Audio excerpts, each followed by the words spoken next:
Sausage. Hello, everyone. This is Attack the Backlog, the podcast where I, Marcus Nez, tries to make a dent in their backlog one game at a time. This episode is the third and final part in my Kingdom Come Deliverance Attack the Backlog marathon. I don't know what you want to call it. And I want to start by not talking about the game.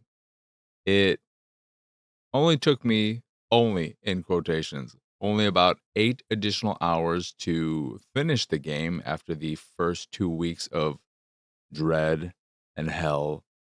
And those 8 hours felt like they probably should have ended in 2 or 3, and they were just dragged out as this game is wont to do. But I thought I'd talk about myself to start off this final episode because I don't know how much there is to say about the game itself. My feelings haven't changed, so everything I said in episodes 1 and 2, it's the same.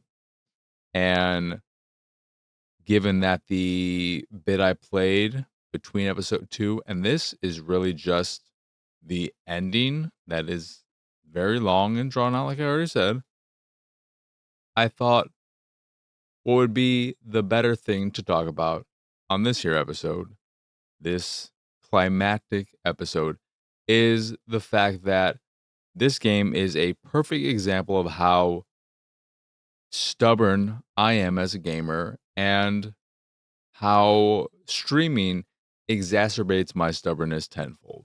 Because any rational human being in my situation would have stopped playing this game hours and hours and ages and days and forever ago. It makes no sense that I beat this game. And for the record, I don't have the achievement for beating this game because since I had all of the DLC installed, I had to, unknowingly to myself, do the Hans, I think is his name, the one son who you go hunting with.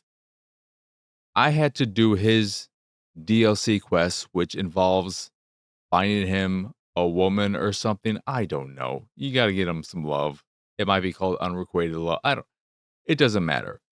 All that matters is that if you have that DLC installed, you have to finish that quest line so that when you reach the end of the main game, you can actually go through with it. Because if you don't do that quest line, but you have it installed, that is, I don't know how it works, but all I know is that I wasn't able to get the I finished this game achievement unless I were to finish that quest line, and I have no idea how long that takes, and I'm not going to spend any more time in this game. That was my line in the sand where I said no.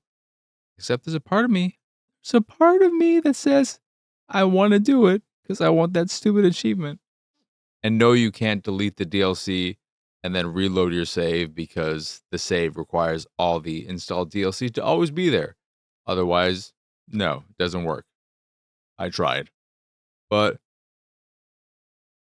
I probably knew 6 to 8 hours into this game that I did not like it and was not going to like it.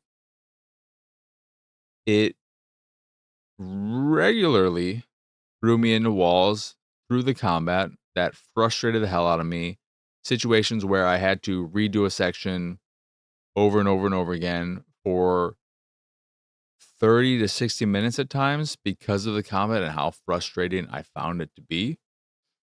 So, if I were normal, I would have stopped playing this game about 6 to 8 hours in. Instead, I played it for 50 hours, give or take. Probably a little under, but I spent about 50 hours in this game, hating ha at least half of it.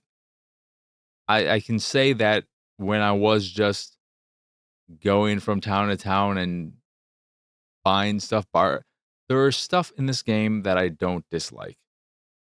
But I think the combat is so bad and it's forced upon you somewhat regularly that it absolutely, for me, kill the entire experience. I think the world they've created, this bit of historical fiction, is super fascinating. Henry and his story is interesting. It's a well told, well written. The voice acting is sometimes well done, sometimes not. It's again all over the place, but it's good, and I wanted to get into it. But as I said, I believe in the last episode, eventually the game just beat me down to the point where I no longer cared about these characters or the story, any side character, especially the side content. That took the biggest hit because I got to a point where I just said, no more. I don't know what the side content's going to entail. If the side content requires me to get into some fight with multiple opponents at the same time in order to finish it, I'm going to be screwed because I'll maybe be able to brute force my way through it like I have with the main campaign just to keep going, but I'm not going to have fun with that. And it's going to take any goodwill that a side quest gives me and throw it down the drain. I could like a side quest that is, for example, 2 hours in length. And if the last 15 minutes is a fight that takes me an additional 2 hours or even just an additional hour because of the frustration inherent to the combat, all the good that I experienced up to that point, out the window. So, in reality, if I were a rational human being, a normal human being, I would have quit way early on and said to myself, okay, well, I wasted 68 hours of my life, but I'm not going to waste any more. I'll move on to some other game that hopefully I like and have a good time. And Kingdom Come Deliverance will just be a distant memory that I'll reflect upon years down the line as the game I wanted to like and didn't. And maybe the second one will be better.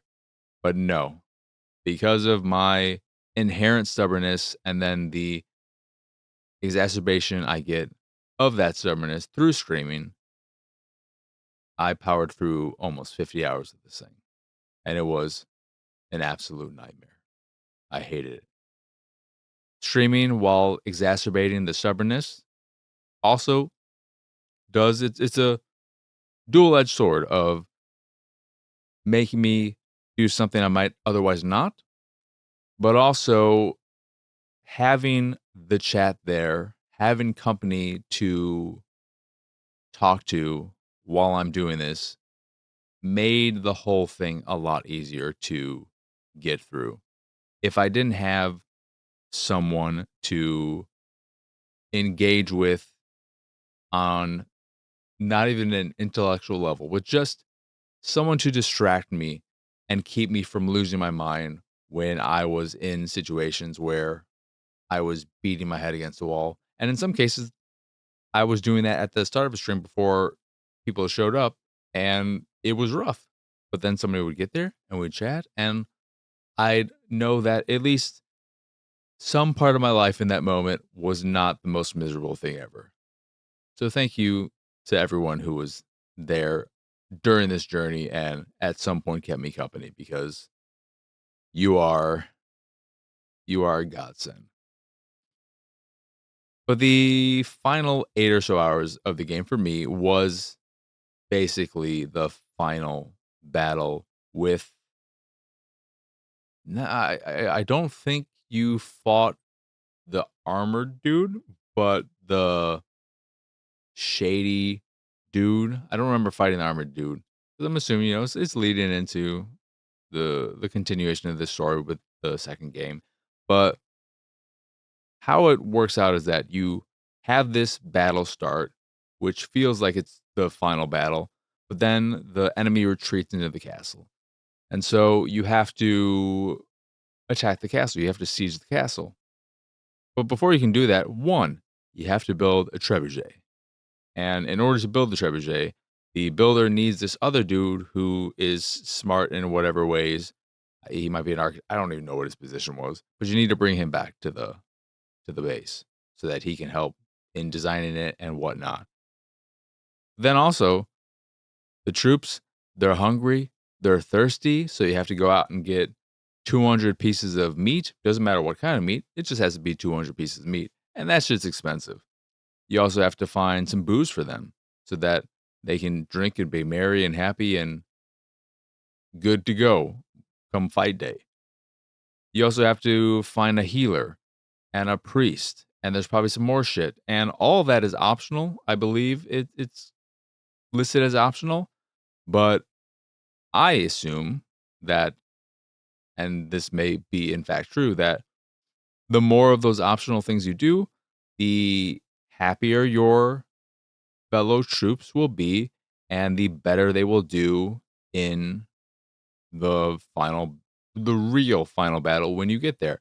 And anything I can do to make it so that I have to engage with combat as little as possible, I'm gonna do. So I went off and I did all this bullshit, and the trebuchet thing was the thing that's not optional. I'm pretty sure that's not. I don't know how that could be optional. And that's the most tedious of the bunch, where you go back to the town that had the monastery, and this person is working to help build the monastery. So I'm assuming he's some kind of architect, and that's why the builder would also need him for the design of the trebuchet. But he signed some deal with them so that he has to stay there until the thing is complete, and he needs money. So you have to figure out a way for him to get out of that contract so that you can take him for a few days to help build the trebuchet. And then there's also this assassination plot with him, and it's just this tedious, drawn out thing. And it's just this game fucking dragging its feet through the mud when you just want it to end, and it won't end. And then you get the trebuchet built, and it is just firing on the castle for 2 or 3 days. You have to wait 2 or 3 days for it to finish its attack before you can attack the castle with your fellow men and all that. And I thought about all of that, and it was confusing to me. How are you?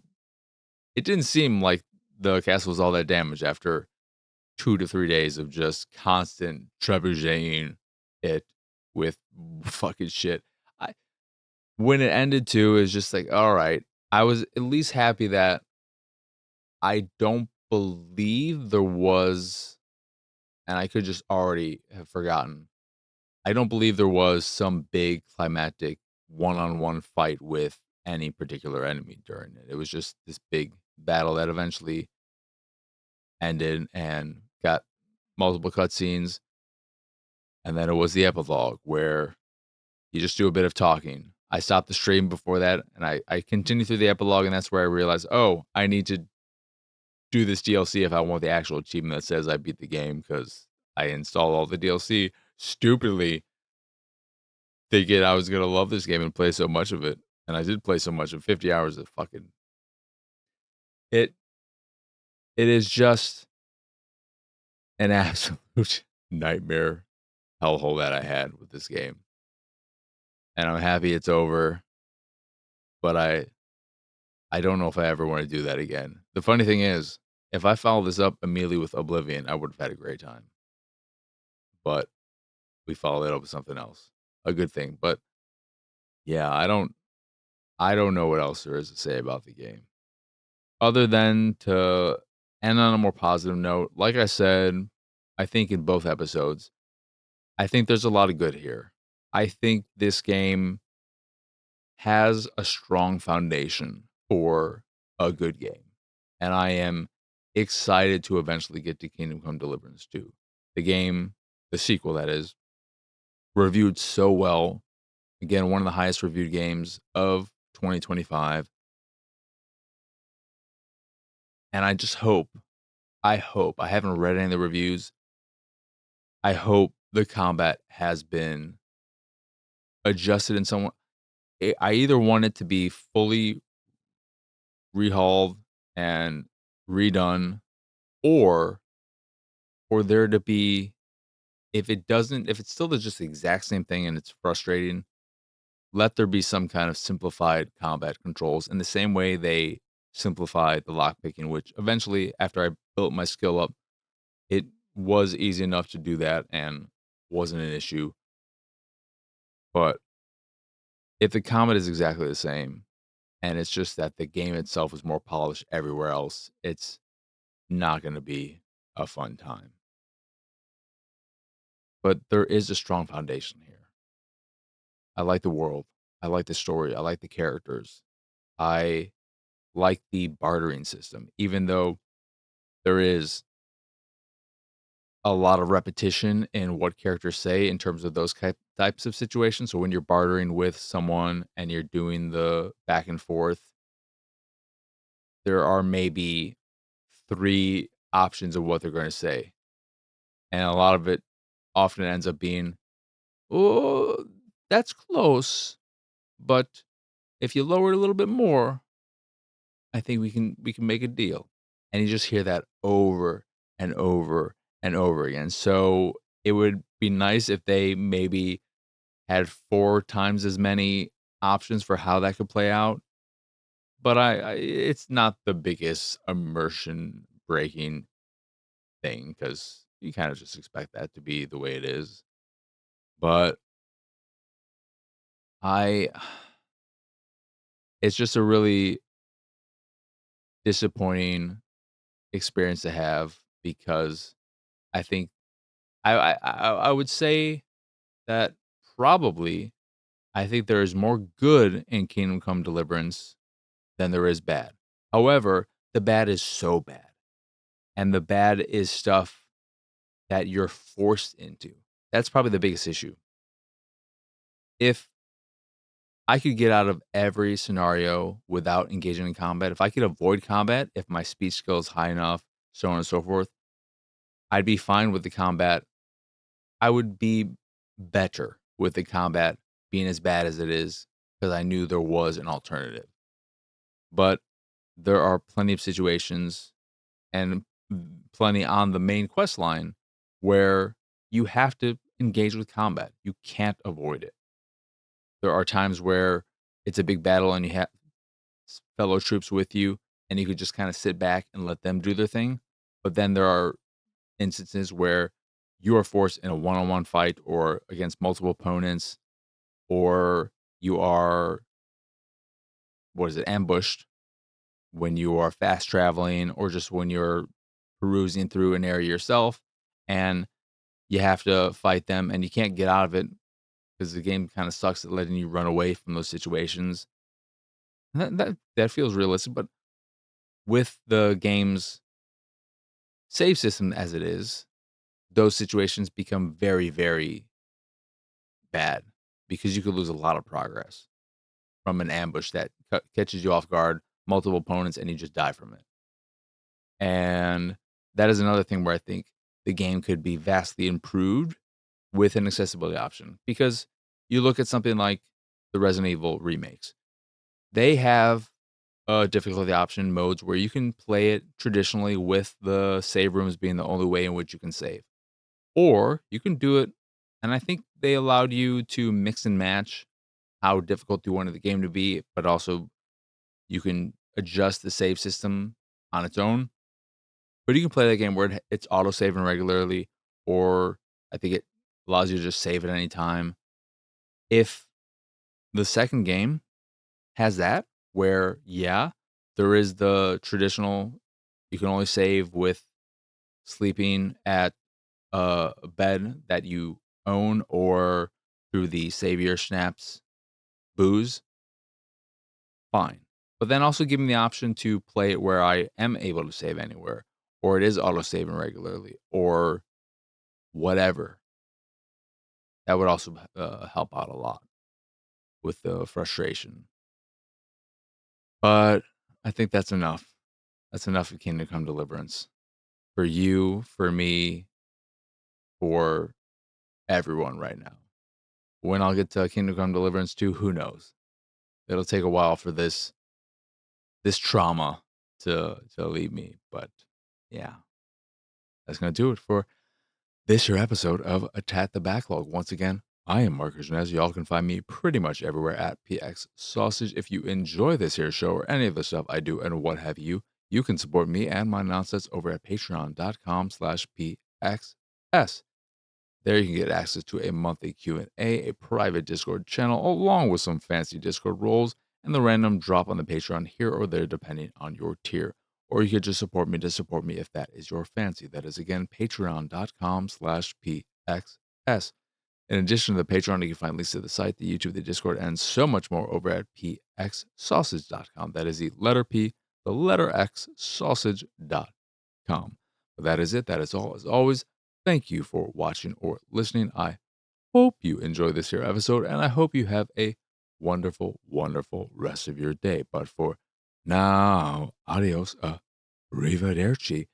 Bye bye. It's go time, go daddy.